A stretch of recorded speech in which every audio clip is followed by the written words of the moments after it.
Hello, thank you for watching our live briefing for Tuesday, August 18th.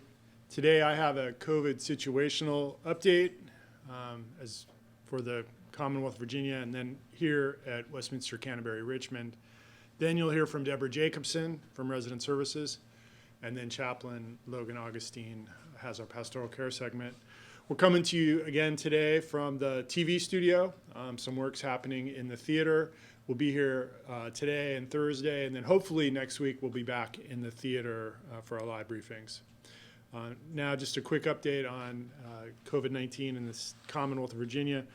We've had about 108,000 cases. That's 861 new, and that new case number is creeping down, which is good news. We've had about 1,400,000 tests conducted, and about 17,000 a day now, 17,000 pretty consistently Monday through Friday, a little less on the weekend. That's good. Positivity rates for Virginia, we're at 6.8. Henrico's also at 6.8 and holding flat at 6.8. Chesterfield is at 6.1 and improving pretty dramatically over the last 7 to 10 days. Chickahominy, which is Goochland and Hanover, is at 5.6 and rising pretty steadily. And then Richmond is at 6.9 and headed down for about the last week or 10 days. So that's good news. And in the Commonwealth, we've had about 2,400 deaths so far from COVID-19. Now, for the situation here at Westminster Canterbury Richmond. It's a little bit confusing. I'm going to try to go slow. Hopefully this will make sense. We continue our weekly testing in Parsons Health Center, and we continue to discover new cases amongst our residents and our employees. We're taking a lot of precautions, and the precautions that we're taking are not based on decisions that we're making, but we're following the guidance and regulations from the Centers for Medicare and Medicaid Services and from the Virginia Department of Health. As we continue to have cases, both of our residents in Parsons Health Center and our staff, it's a scary situation and a stressful time for all of us, staff and residents, families.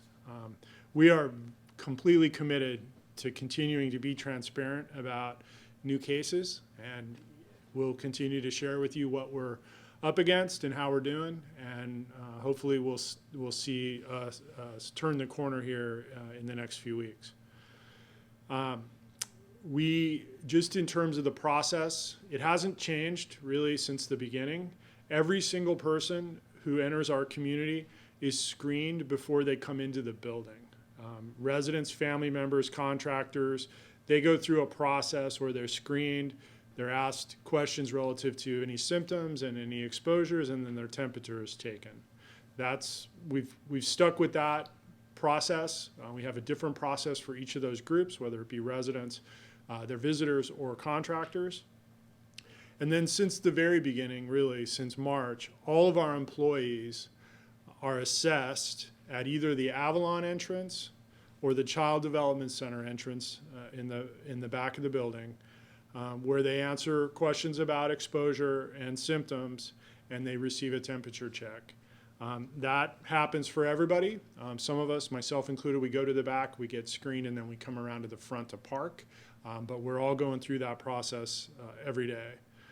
The process is not perfect, as evidenced by the fact that individuals with this virus are often showing no symptoms. They don't have a temperature, and they have no known symptoms. So they're coming to work not knowing they have been exposed or that they have the virus. If employees have a fever or they're experiencing any symptoms related to COVID-19, they're turned away at the door and sent back to consult with their physician and get tested. Employees are not allowed to come to work if they have symptoms. Our employees' policies outline the steps employees should take if they develop symptoms, including getting tested and quarantine, and the need to receive 2 negative test results more than 24 hours apart before they can return back to work. That's part of a labor law that has been passed since COVID in terms of how the employer is mandated to protect other coworkers and residents. Also, if any of our employees travel by plane, train, or bus, they also need to be tested when they return and follow some additional isolation precautions. All of our staff are wearing masks, and they're encouraged to wash their hands frequently, but masking is not 100% effective, especially when staff need to be up close with residents, such as when they're doing personal care in health center or in assisted living environments. Also, as I said, the challenge we all face here amongst our workforce and out in the broader community is that many people with COVID-19 are asymptomatic and may expose us to the virus without having any known symptoms. It's just something about this disease that we are really challenged by.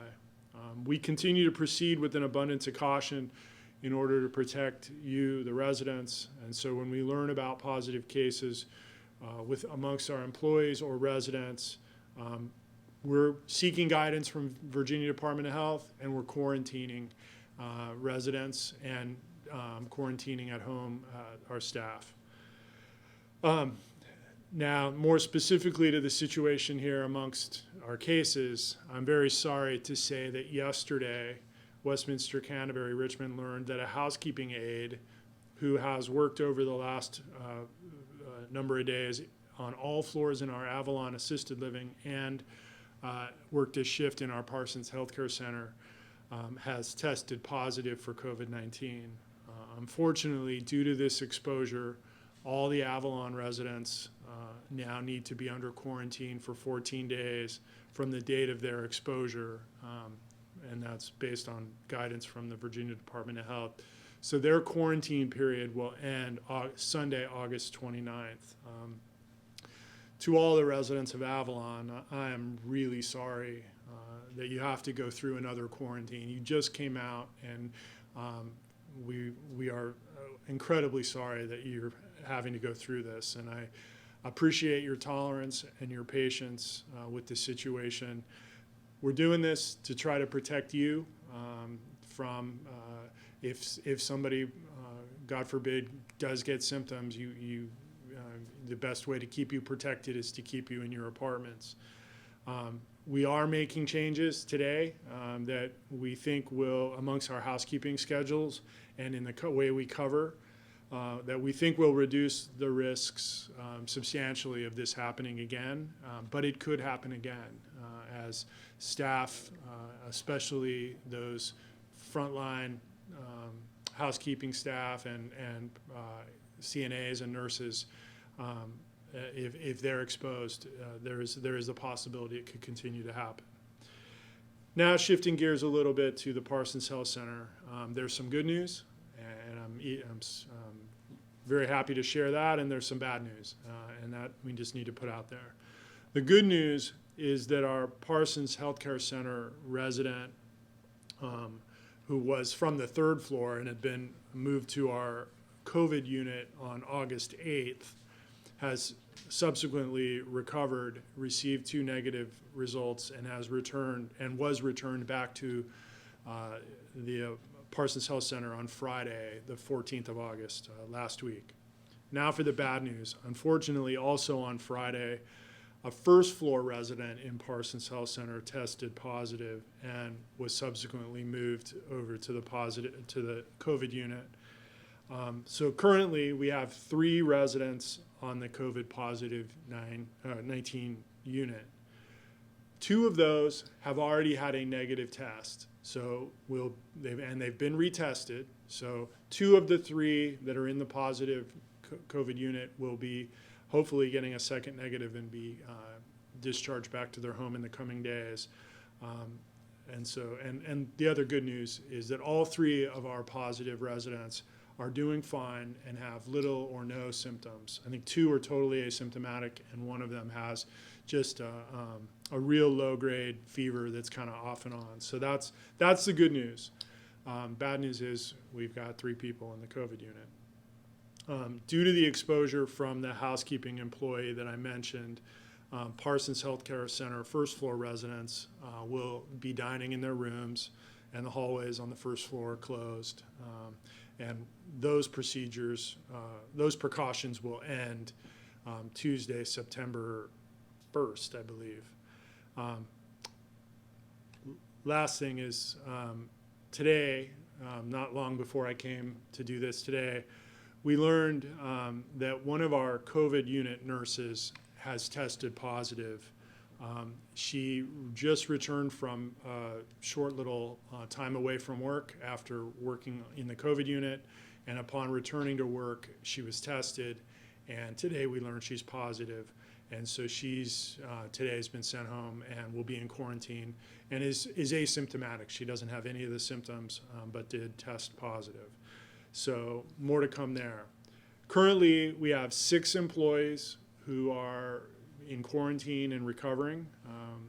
I think just one of those is sick. I think 4 or 5 of the 6 are totally asymptomatic. One is sick, and one I think has some real minimal symptoms. So in summary, that was a lot. 3 residents and 6 employees are currently in quarantine. Since March, when this started, we have had confirmed cases in 11 residents and 28 employees. Just a couple of reminders to finish off that. We can't say enough how critically important it is to remain diligent about wearing your masks. Both residents and staff and visitors all need to wear masks, and you need to wear it up over your nose. You need to wash your hands, practice social distancing, keep your sanitizer handy, and use it often. Even though these precautions are not perfect, they are the best way to protect yourself and those around you.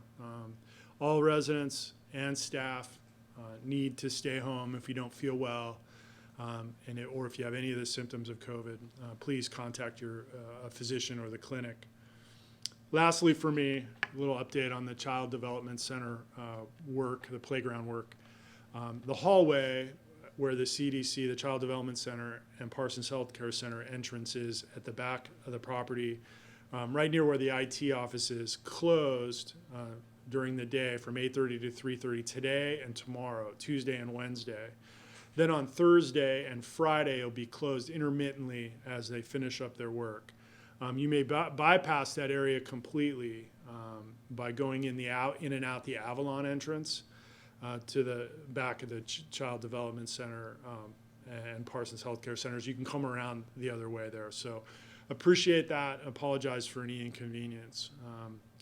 Hopefully all that made sense. I know I shared a lot of information, but again, thank you very much for your tolerance and your patience, and to the residents of Avalon, our hearts are with you. We're really sorry that you're having to go back into quarantine for a little while, but it's really just to make sure you all stay safe. That's it for me. Next up is Debra Jacobsen. I'll see you on Thursday.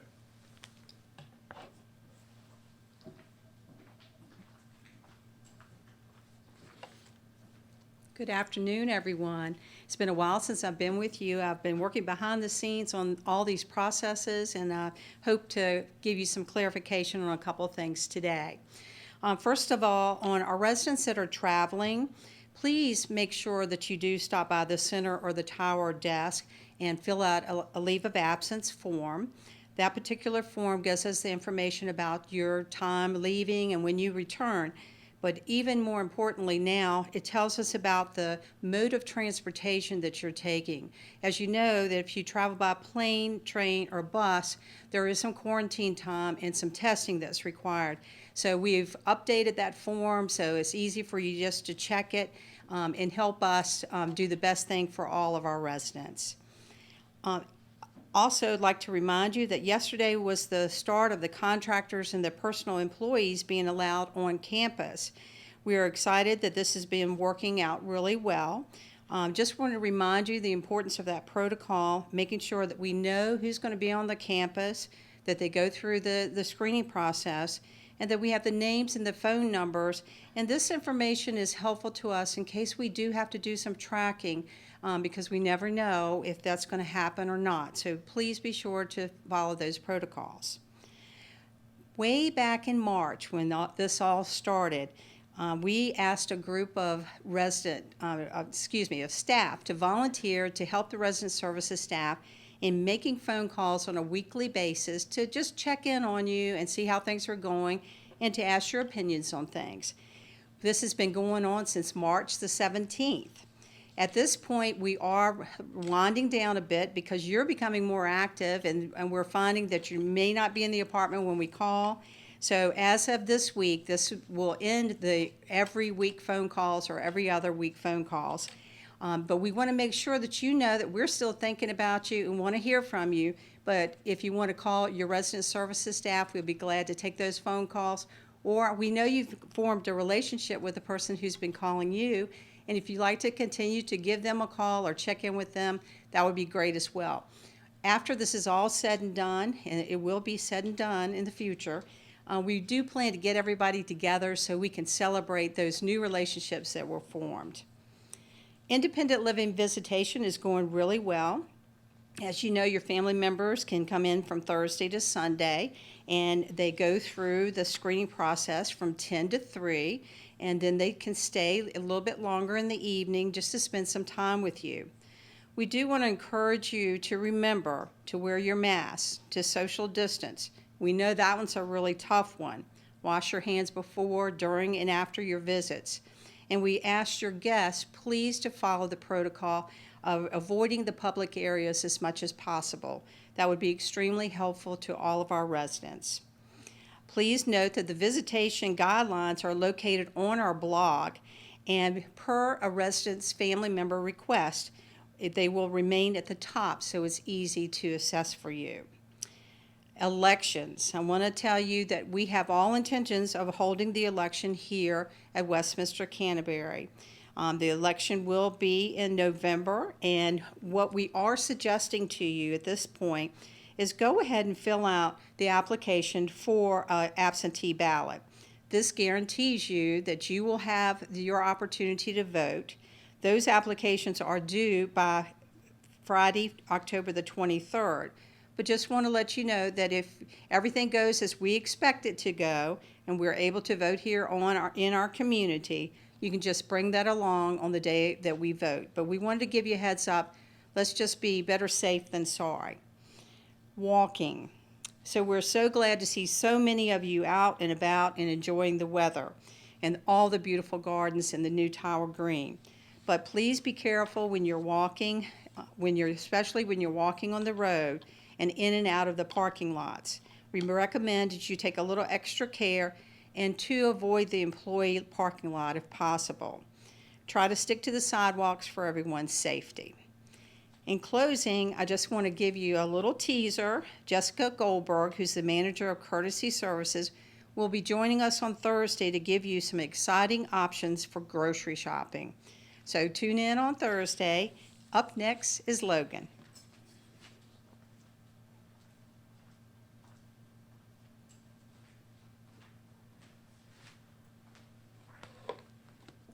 Good afternoon. Thank you for joining us.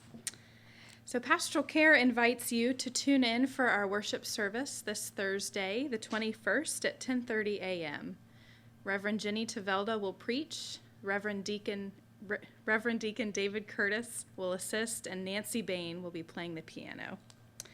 Our quote from today comes from May Sarton. She's an American poet and writer. She says, "Pain is the great teacher. I woke before dawn with this thought. Joy, happiness are what we take and do not question. They are beyond question, maybe, a matter of being.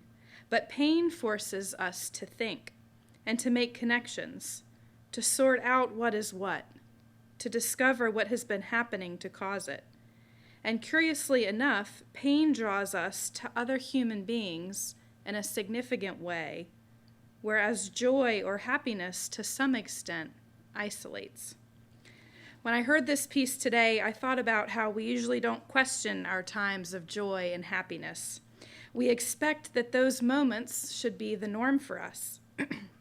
But when something painful or tragic happens, we question and we wonder, as humans do.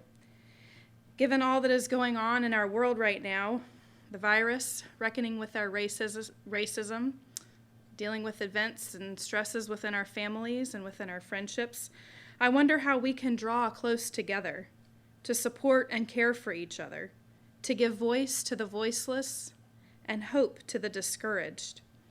Sitting in the pain instead of numbing it or running away from it allows us to engage in the pain with others in a holy way. It transforms our pain into hope. Let us pray.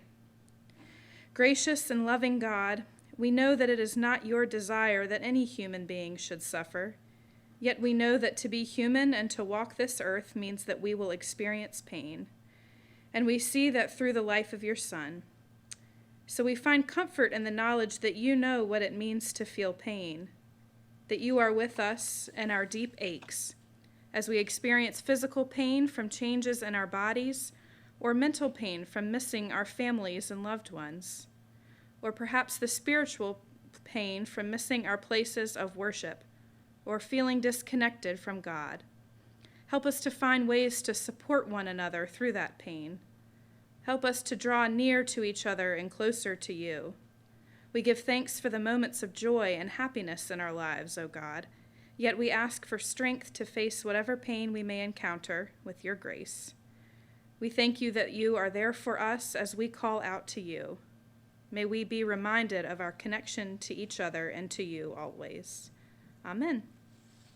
Thank you for joining us today, and we look forward to seeing you on Thursday at 3 o'clock for our next update.